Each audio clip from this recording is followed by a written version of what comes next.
ये आकाशवाणी है। अब आप लवलीन निगम से समाचार सुनिए।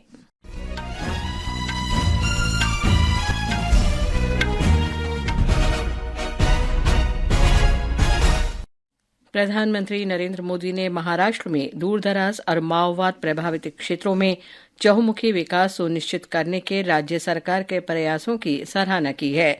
श्री मोदी ने कहा कि इन प्रयासों से निश्चित रूप से जीवन में सुगमता को बढ़ावा मिलेगा और तीव्र प्रगति का मार्ग प्रशस्त होगा। इन क्षेत्रों में कल 11 नक्सलियों ने मुख्यमंत्री देवेंद्र फडणवीस के समक्ष आत्मसमर्पण किया था। श्री फडणवीस ने कहा कि अधिक संख्या में माओवादियों के हथियार डालने और नए लोगों को अपने गिरोह में शामिल करने में उनकी विफलता को देखते हुए महाराष्ट्र जल्द ही नक्सल समस्या से मुक्त हो जाएगा।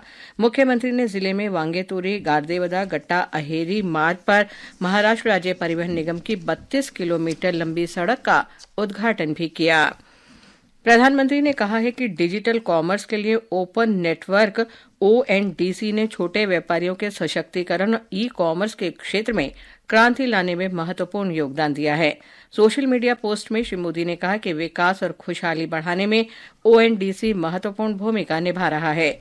वाणिज्य और उद्योग मंत्री पीयूष गोयल ने कहा कि ONDC ने पिछले 3 वर्षों में असंख्य उपलब्धियां हासिल की हैं और व्यापारियों, विशेष रूप से लघु उद्यमियों के सशक्तिकरण में मदद की है।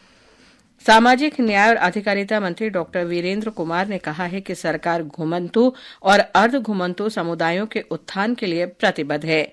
आज नई दिल्ली में विमुक्त घुमंतु और अर्ध घुमंतु समुदायों के कल्याण पर एक बैठक की अध्यक्षता करते हुए उन्होंने इस दिशा में राज्यों से केंद्र के साथ सहयोग करने का आग्रह किया।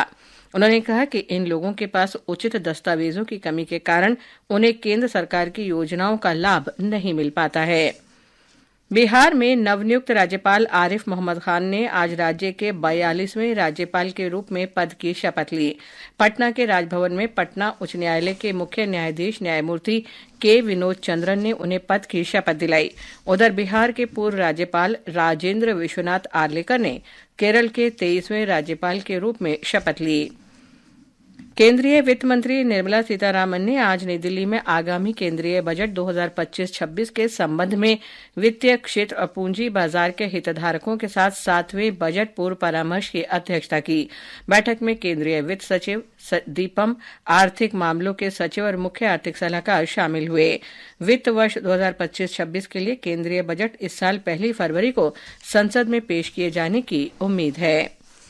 जम्मू कश्मीर में रेलवे सुरक्षा आयुक्त इस महीने के 7 और 8 तारीख को कश्मीर से कन्याकुमारी तक रेल संपर्क पूरा करने के प्रयास के हिस्से के रूप में उधमपुर श्रीनगर बारामूला रेल संपर्क के अंतर्गत कटरा रियासी खंड का अंतिम निरीक्षण करेंगे।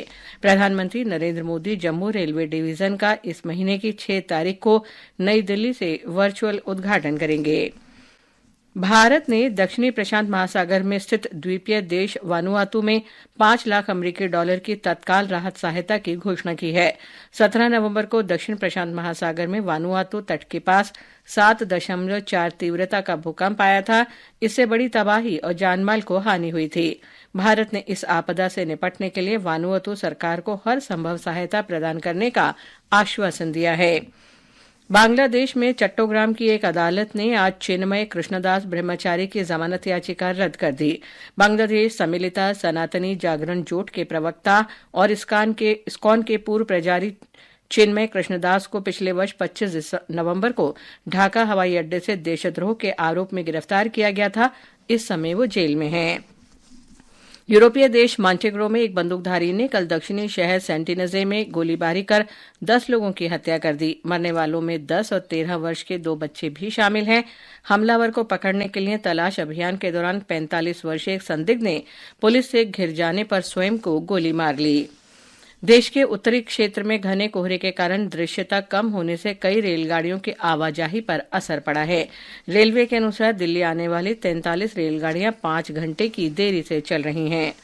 शतरंज विश्व चैंपियन डी गुकेश, निशानेबाज मनु भाकर, पुरुष हॉकी टीम के कप्तान हरमनप्रीत सिंह और पैरा एथलीट प्रवीण कुमार को इस साल देश के सर्वोच्च खेल सम्मान मेजर ध्यानचंद खेल रत्न पुरस्कार के लिए चुना गया है।